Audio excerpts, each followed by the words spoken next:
오늘 잃어버린 자를 찾아 구원하시다라는 제목으로 함께 말씀을 나누려고 합니다.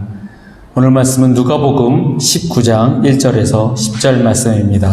제가 봉독하겠습니다. 예수께서 여리고로 들어가 지나가시더라. 삭개오라 이름하는 자가 있으니 세리장이요 또한 부자라.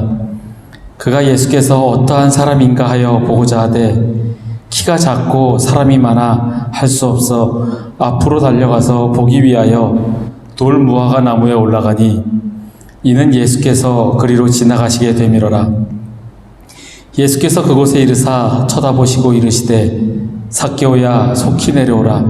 내가 오늘 네 집에 유하여야 하겠다 하시니 급히 내려와 즐거워하며 영접하거늘 무사람이 수군거려 이르되 저가 죄인의 집에 유하러 들어갔도다 하더라. 삭개오가 서서 주께 여짜오되 주여 보시옵소서. 내 소유의 절반을 가난한 자들에게 주겠사오며 만일 누구의 것을 속여 빼앗은 일이 있으면 네 갑절이나 갚겠나이다. 예수께서 이르시되 오늘 구원이 이 집에 이르렀으니 이 사람도 아브라함의 자손이미로다. 인자가 온 곳은 잃어버린 자를 찾아 구원하려 함이니라. 아멘. 사순절 두 번째 주일입니다. 주님의 삶과 고난, 부활을 생각하며 이 시간을 경건하게 보내시는 저와 여러분이 되시기를 바랍니다.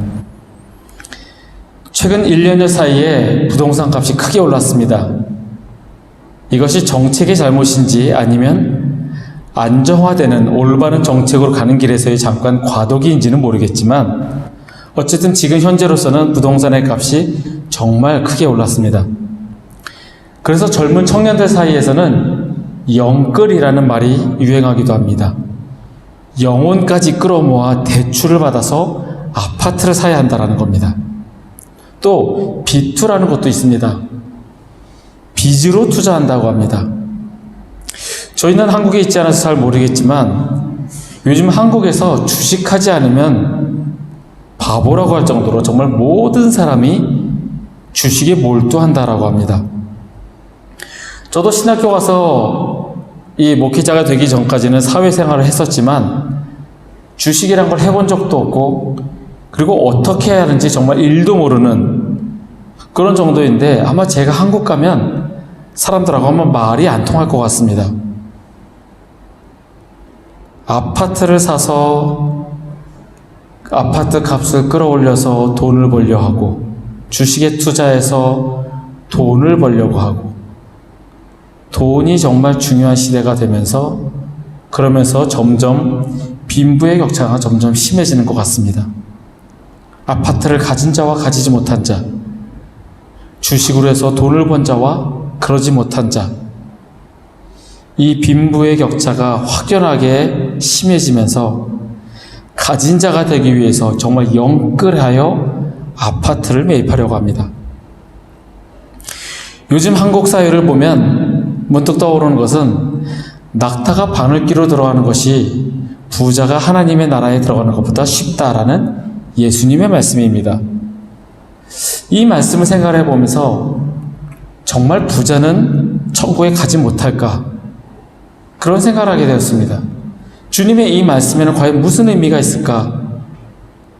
이 말씀은 18장에 재산을 포기하지 못하는 부자 청년에게 하신 말씀에 뒤이어 나오는 말씀입니다. 그리고 오늘 말씀은 그 재산을 포기하지 못했던 부자 청년의 뒤이어서 나오는 삭개오의 이야기입니다. 삭개오 역시 부자였습니다. 그리고 세리장이었습니다. 그러면 삭개오도 부자니까 천국에 가지 못했을까요? 낙타가 바늘귀로 들어가는 것이 부자가 하나님의 나라에 들어가는 것보다 쉽다라고 했으니 부자는 전부 다 하나님의 나라에 못 들어간다. 그러면 삭개오도 못 들어갔을까요? 그리고 지금 현대사회에 있어서 부자들은 천국에 가지 못할까요? 만약에 그렇다라고 하면 그러면 우리는 무조건 가난하게 살아야 하는가? 오늘 삭개오의 이야기를 통해서 주님이 말씀하시고자 하는 그 의미를 깨닫고 우리는 어떻게 살아야 하는지를 묵상하고 적용하시기를 바랍니다. 제가 늘 말씀드리지만 말씀이 단지 교훈으로 느껴지고 그냥 고개가 끄덕여지는 것에 그치면 아무 소용이 없습니다. 말씀을 내 삶에 체득하고 우리 삶에 그 말씀을 적용해가는 그리스도인이 되시기를 바랍니다. 예수님의 삶을 기록한 책 4권을 우리는 복음서라고 부릅니다. 마태, 마가, 누가, 요한, 이 4복음서를 말합니다. 이 복음서는 예수님의 사건, 즉 예수님의 성육신하심과 공생애, 그리고 예수님의 고난과 부활을 통해서 이루어지는 하나님의 구원 계획이 이루어 가심을 네 사람의 관점에서 제시한 책입니다. 그 중에서 오늘 읽은 누가복음은 다른 복음서들에 비해서 여성과 어린아이, 가난한 자, 세리와 죄인, 이런 당시 사회적으로 소외받은 자들에게 예수님께서 관심을 쏟으신 것에 주목합니다. 그래서 누가복음은 가난한 자들의 복음이라고 불리웁니다. 마태가 유태인들을 1차 독자로, 그리고 마가가 로마인들을 1차 독자로 향하여 성경을 썼다면 누가는 로마 제국 내에 헬라적 배경을 가진 이방인 기독교인들을 대상으로 합니다. 누가복음의 저자는 누가이죠. 사도행전의 저자도 누가입니다.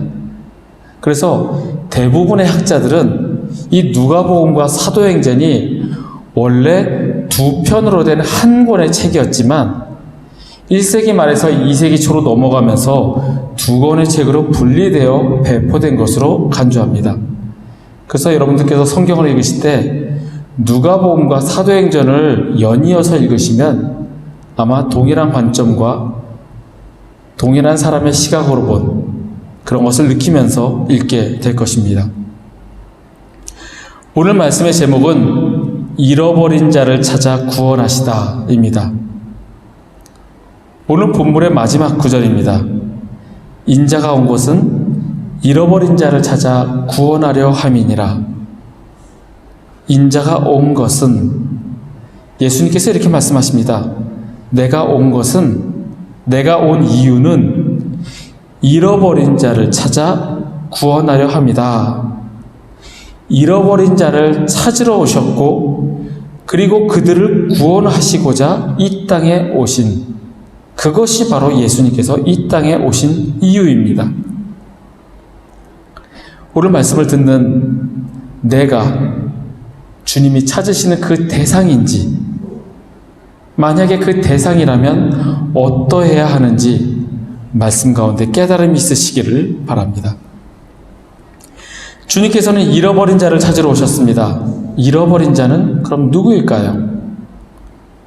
오늘 본문 말씀에 예수님께서 삭개오를 만나시고 삭개오와 대화 끝에, 마지막 만남 끝에 인자가 온 이유는 잃어버린 자를 찾으려 합니다 라고 말씀하신 것을 보면 삭개오는 잃어버린 자, 그 인물이 됨을 알 수 있습니다. 제가 처음에 말씀드렸다시피 누가복음은 소외된 자들을 향한 주님의 관심을 기록하였다라고 말씀드렸습니다. 당시 이스라엘 사람들에게서 미움받고 상종하는 것조차 멀리하였던 것을 보면 삭개오는 소외된 사람입니다. 단지 가난한 과부, 여성, 고아가 아닌 부자이고 힘있는 세리장임에도 그를 잃어버린 자, 소외된 자로 이야기합니다. 왜냐하면 이스라엘 사람들에게 있어서 세리는 로마에 충성하고 백성들에게서 세금을 뜯어가서 착복하고 자기 배를 불리는 공공의 적으로 간주되었습니다. 율법을 성실하게 지키며 행위를 강조하는 바리새인과는 다른 그 사람들의 시각으로 본 죄인 중에 죄인이었습니다. 삭개오가 잃어버린 자를 대표한다면 잃어버린 자는 단순히 돈이 있고 없고의 문제가 아니고 또한 영향력이 있고 없고의 문제가 아니라는 것으로 우리는 알 수 있습니다. 그러면 성경에서 말하는 잃어버린 자는 누구를 말할까요? 바로 잃어버린 자는 죄와 허물로 인해 하나님과의 관계가 단절된 사람을 의미합니다. 예수님께서 이렇게 말씀하셨습니다. 나는 의인을 부르러 온 것이 아니라 죄인을 불러 회개시키러 왔다라고 말씀하셨습니다. 예수님께서는 죄인을 부르러 오셨습니다. 그리고 죄인은 바로 잃어버린 자입니다. 즉, 잃어버린 자는 죄로 인해 하나님과의 관계가 단절된 사람, 죄인을 의미합니다. 그러면 한번 우리를 보죠. 여러분이 죄인임을 인정하십니까? 어떤 분은 나는 살면서 법 없이도 살 사람이다 라고 여기는 사람들이 있습니다. 그래서 본인이 죄인이 아님을 이야기합니다. 또 어떤 사람은 나는 죄인이었지만 예수 그리스도의 보혈로 난 깨끗하게 되었으니 이제는 죄인이 아니다 라고 합니다. 또 어떤 사람은 비록 내가 예수님의 보혈로 깨끗함을 입었지만 지금도 역시 죄를 짓고 사는 죄인임을 인정합니다.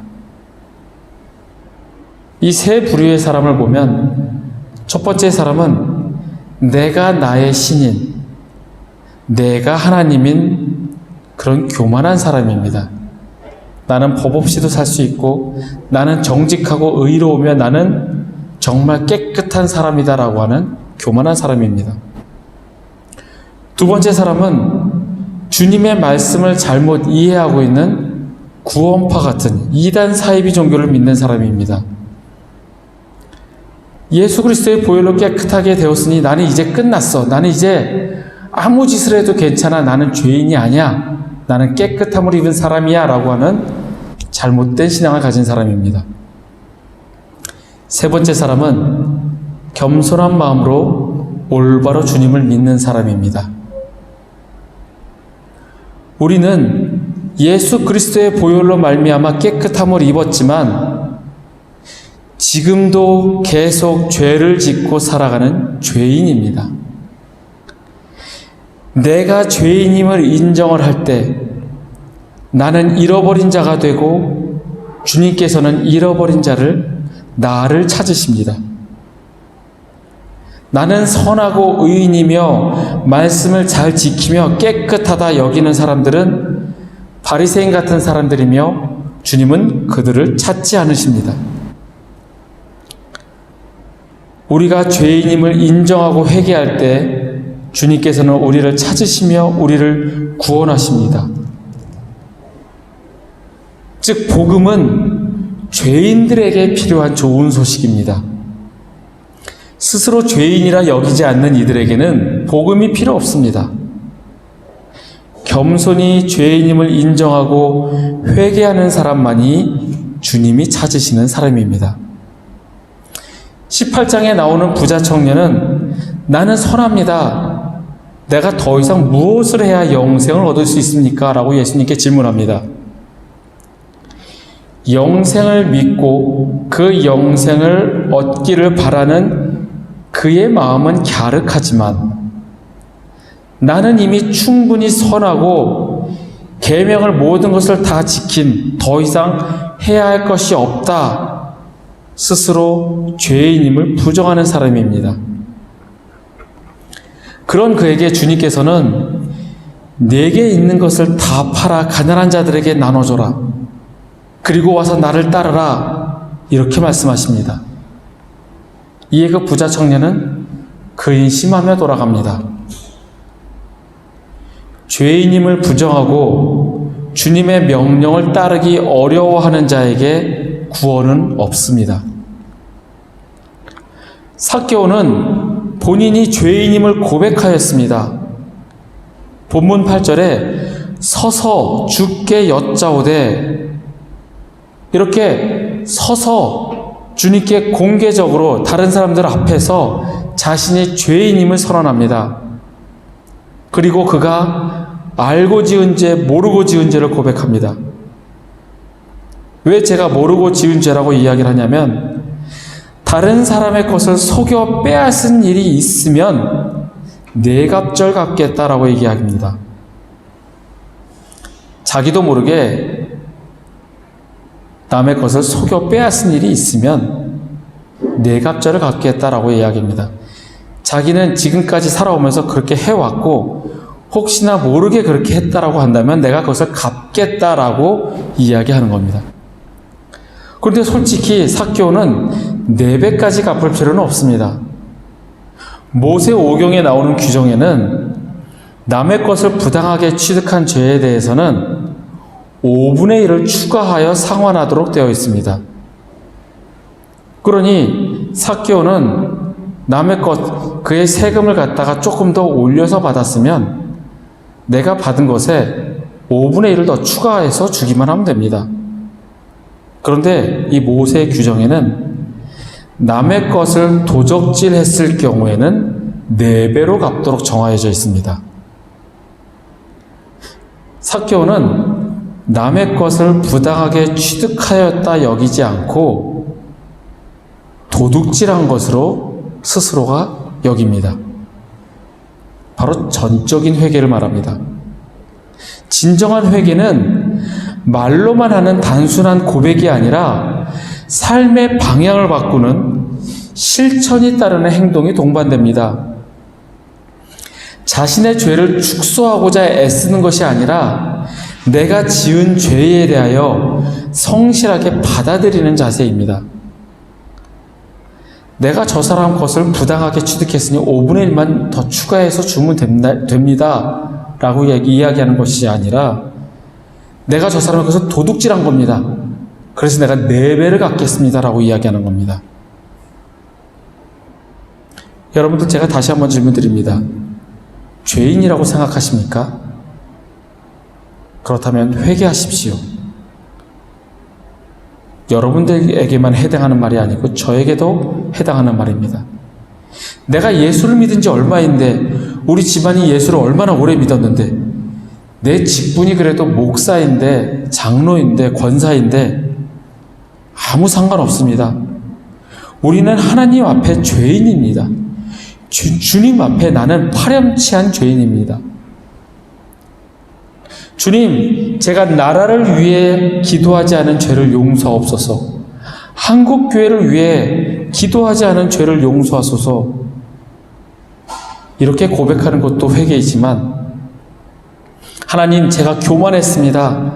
하나님, 제가 저 사람을 정말 미워했습니다. 하나님, 제가 정말로 나쁜 짓을 많이 한, 마음속으로 죄를 많이도 지은 죄인입니다. 실질적인 나의 치부를 드러내는 고백과 회개를 원하십니다. 저분은 고상하고 위대해서 나라를 위해 기도하지 않은 죄를 말씀하시네. 다른 죄는 안 지으시나 봐. 정말 그럴까요? 주님 앞에 나는 어떤 죄인님보다도 더러운 죄인임을 고백하시길 바랍니다. 그리고 우리 모두 회개하시기를 바랍니다. 그러면 지금 나와 주님과의 관계가 단절된 것을 깨닫게 됩니다. 내가 죄인임을 인정할 때 주님께서는 잃어버린 자를 찾으러 오신 것과 같이 나를 찾으러 오십니다. 두 번째로 예수님께서는 잃어버린 자, 죄인을 찾아오셨습니다. 예수님께서 십자가상에서의 고난을 당하시기 위하여 예루살렘으로 가십니다. 그런데 그 가시는 길에 여리고를 들러가셨습니다. 굳이 여리고를 지나가지 않아도 됩니다. 다른 길로 가도 됩니다. 그런데 굳이 여리고를 지나가신 이유는 삭개오를 만나기 위해서입니다. 죄인을 찾아 구원하시는 것이 주님께서 이 땅에 오신 이유이며 주님의 본성입니다. 그래서 주님께서는 삭개오를 만나려고 여리고로 가십니다. 그리고 돌 무화과 나무 위에 올라가 있는 그를 보시며 삭개오야 내려오라, 내가 오늘 네 집에 유하여야 하겠다 말씀하십니다. I must stay at your house today. 내가 꼭 해야만 한다. 내가 꼭 너희 집에 머물러야만 한다라고 예수님께서 말씀하십니다. 예수님께서는 꼭 삭개오와 교제를 나누시겠다라는 그분의 의지를 보여주십니다. 삭개오는 주님을 보고자 하는 열심이 그에게 있었습니다. 예수가 어떠한 사람인가 보고자 하여 앞으로 달려가서 돌 무화과 나무 위에 올라갔습니다. 그는 세리장이었고 이미 그 지방에서는 그를 모르는 사람이 없을 정도로 그는 유명한 사람이었습니다. 하지만 체면불고하고 품위 따위 같은 거 버려버리고 그저 예수님을 보겠다는 열망과 열심으로 나무 위에까지 올라갑니다. 그런 그에게 주님께서는 찾아가십니다. 하지만 우리에게 열심이 있다고 주님을 보고자 하는 열망이 가득하다고 해도 우리는 죄인이기 때문에 주님을 먼저 찾을 수는 없습니다. 죄로 가득한 영혼이기에 우리는 결코 하나님을 찾을 수 있는 능력도 의지도 없습니다. 감히 죄인이 임금을 보겠다고 요청한다고 해도 임금이 그 죄인을 거들떠도 보지 않고 만날 수도 없는 것처럼 우리가 하나님을 찾는다고 해도 우리는 원래 하나님을 찾을 수가 없습니다. 다만 우리가 주님을 찾고 만날 수 있는 것은 하나님께서, 주님께서 먼저 우리를 찾으셨기 때문입니다. 주님의 주권적인 방문, 주권적인 초대에 우리가 응답함으로 주님과의 교제에 우리는 참여할 수 있습니다. 삭개오가 먼저 주님을 찾은 것이 아니라 주님이 먼저 그를 감동시키시고 하나님의 영이 그의 마음을 감동시키셔서 그를 만나시게 된 것입니다.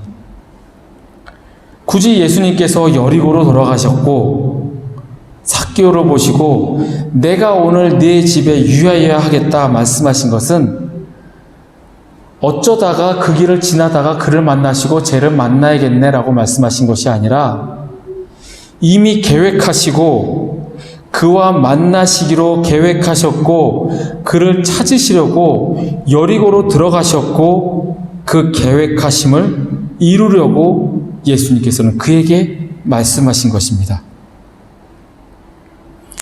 예수님께서 삭개오를 찾으시고 그와 교제하셨습니다. 그와 어떤 대화를 나누셨는지, 어떤 대접을 받았는지, 얼마나 오래 머물렀는지는 기록되어 있지 않습니다. 하지만 예수님과 교제 후에 삭개오의 행동을 보면, 그리고 늘 예수님께서 하셨던 구원의 사역들을 보면 예수님께서 삭개오에게 죄에 대해서 말씀하셨고, 그리고 당신께서는 하나님의 아들이시며 이 세상을 구원하러 오셨음을 알리셨음을 우리는 짐작할 수 있습니다. 예수님과의 교제를 통하여서 삭개오는 깨달았습니다. 우리에게 교제가 필요한 이유입니다. 주님과의 깊은 교제가 필요하고 또한 우리 믿는 자들과의 교제가 필요한 까닭입니다. 우리는 성령님을 통하여 예수님과 깊은 교제를 해야 하고 또한 주님 안에서 한 형제 자매된 자들과 함께 믿음의 교제를 나누며 서로 말씀을 깨닫고 그리스도를 증거하는 삶을 살아야 합니다. 주님께서 우리에게 내가 너와 교제해야 하겠다 말씀하실 때 주님 저 바빠요. 저 할 일 많아요. 나중에요. 거절하지는 않으시는지요. 주님께서 우리를 찾으실 때 그 부르심에 응답하는 저와 여러분이 되시기를 바랍니다. 주님과의 교제를 통하여 주님의 말씀을 깨닫고 주님의 그 말씀은 내 삶 가운데 적용해 가시는 저와 여러분이 되시기를 간절히 소원합니다. 마지막으로 예수님께서는 잃어버린 자를 찾아 구원하러 오셨습니다. 삭개오는 아브라함의 자손이라는 예수님의 선언과 함께 구원받았습니다. 그리고 그를 통하여 구원의 열매가 나타납니다. 바로 삭개오의 변화입니다. 삭개오는 자기 소유의 절반을 가난한 자들에게 줄 것이며 다른 사람의 것을 속여 빼앗은 일이 있으면 4배를 갚겠다고 선언합니다. 그의 인생 목표가 바뀌었습니다. 지금까지 그는 남의 돈을 모으고 빼앗고 그렇게 모은 돈으로 방탕하게 살았던 죄인의 삶에서 이제는 남에게 베풀며 주는 자가 되었습니다. 남의 것에서 부당한 이득을 취한 것보다 훨씬 더 많이 돌려주는 자비한 사람이 되었습니다. 빼앗던 사람에서 주는 사람으로 변하였습니다. 지금까지 그의 인생의 목표는 돈, 부였습니다. 돈을 악착같이 모으는 것이 그의 목표였지만 주님을 만나고 죄를 고백하고 회개함으로 그는 변화되었습니다. 그의 삶의 목표가 부를 쌓는 것이 아니라 이제는 가지고 있는 것을 나눠주는 사람이 되었습니다. 그렇게 삭개오는 변화됨으로 하나님께 순종하는 사람이 되었습니다. 18장에서의 부자 청년과는 전혀 다른 응답입니다. 주님이 말씀하셨음에도 그 말씀을 받아들이지 못하고 근심하며 돌아갔지만 주님의 그 말씀에 순종하여 그 말씀대로 살아가는 사람이 되었습니다. 변화는 단지 말로만 하는 것이 아니라 그의 마음과 행동이 변하고 하나님께 순종하는 삶입니다. 물론 이 행위가, 선한 행위가 구원의 전제 조건은 절대 아닙니다. 만약에 선한 행위가 구원의 조건이라고 한다면 구원받아야 될 1차 대상은 바리새인입니다. 하지만 이 선한 행위는 변화됨으로써 나타나는 당연한 결과가 바로 선한 행위입니다. 바로 행함이 있는 믿음을 강조하는 야고보 사도의 말씀과 교회를 같이 합니다. 변화된 행동이, 선한 행동이 구원의 전제 조건이 아니라 구원받고 회심했다면 그러한 변화된 행동은 자연스럽게 나타나는 것이고 그것은 바로 변화되었음을 증명하여 줍니다. 만약에 삭개오가 그 말씀에 찔림을 얻고 깨달음을 얻었지만 자신의 재산을 지키기에 급급하고 나눠주는 것에 인색하고 오히려 내가 남의 것을 빼앗은 것에 대해서 적게 보상해 주려는 마음이 있었다면 그는 깨달음은 있었지만 참된 회개가 아니고 변화된 마음과 믿음이 아니라는 이야기입니다. 삭개오의 행위는 그의 믿음이 참 믿음이며 그의 변화가 참된 변화임을 보여주는 중요한 증거였습니다. 이처럼 구원은 사람을 완전히 변화시킵니다. 대충 취미로 교회를 다니게 하는 것이 아니라 외롭고 힘들어서 사람을 만나기 위해 교회에 오게 하는 것이 아니라 구원받은 사람은 행동이 변화해지고 생각이 변화해지고 그의 안에 새로운 심령이 들어가게 됩니다. 고린도후서 5장 17절의 말씀입니다. 그런즉 누구든지 그리스도 안에 있으면 새로운 피조물이라. 이전 것은 지나갔으니 보라 새 것이 되었도다. 삭개오의 변화는 그가 구원받았음을 증명합니다. 구원받았기에 그의 마음에 그리스도가 있기에 그는 새 것이 되었습니다. 가난한 이들을 긍휼히 여기는 마음이 생겼습니다. 남의 것에서 부당하게 이득을 취했던 자신의 죄가 생각이 났습니다. 그래서 그는 결심하고 행동에 옮깁니다.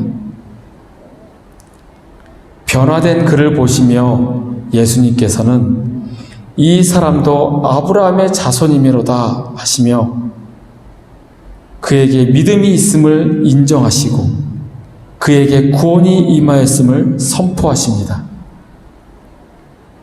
우리에게 변화된 모습이 있습니까? 나는 구원받았고 회개하고 회심하였지만 나의 행동은 거듭나기 이전의 그대로인 말로만 변화된 삶의 모습이 있지는 않으십니까?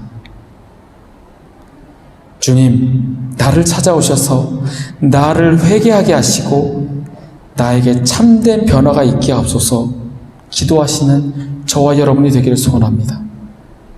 진실로 변화될 때 우리의 삶 역시 변화됩니다. 삭개오의 경우처럼 부자도 천국에 들어갈 수 있습니다. 중요한 것은 내가 돈이 많고 적금이 아니라 내가 죄인임을 인정하고 회개함으로 구원을 받았는가 아닌가 그 여부에 따라 달려 있습니다. 진실로 회개하면 나의 행동이 변하고 하나님께 순종하는 사람이 되는가 그것을 증명할 수 있으면 우리는 천국에 들어갈 수 있습니다. 아무리 교회를 오래 다녔어도 우리 집안이 예수를 믿은 지 수백 년 되었어도 잃어버린 자를 찾아 구원하러 오신 예수 그리스도를 내 마음에 영접하고 그에게 순종하며 구원의 열매를 맺는가 그렇지 않은가가 천국에 들어갈 수 있는가 없는가의 기준점이 됩니다. 우리 안에 변화된 모습이 있기를 소원합니다. 말로만 회개하고 회심하는 피상적인 회개가 아닌 진실한 회개와 그거에 동반되어져 나타나는 변화된 삶이 여러분과 저에게 있기를 간절히 소원합니다. 말씀을 정리하겠습니다. 주님께서는 내가 죄인임을 인정하고 회개하고자 하는 마음이 있는 자를 찾아오십니다. 내가 하나님과의 관계가 단절된 잃어버린 자임을 인식하고 주님 앞에 엎드려 회개할 때 주님께서는 찾아오십니다. 감히 주님을 찾을 수 없는 죄인이기에 먼저 주님께서 나를 찾으셨습니다. 그에 응답하시는 저와 여러분이 되기를 원합니다. 응답하여 주님과 교제함으로 깨닫고 그 말씀대로 살아가시기를 바랍니다. 회개함으로 구원을 받은 자에게는 열매가 나타납니다. 바로 행동의 변화입니다. 진실된 변화는 행동을 달라지게 합니다. 내 욕심대로 겉으로만 외식하는 자가 아닌 삶의 목표가 달라지는 참된 변화가 나타납니다. 우리 모두가 그렇게 되기를 소원합니다. 잃어버린 자를 찾아 구원하시기 위해 오신 주님을 찬양하며 그가 이 땅에 오신 이유를 이 사순절 기간은 마음에 새기고 말씀대로 살아가며 내 삶 가운데 적용해 가시는 저와 여러분이 되시기를 간절히 축복합니다.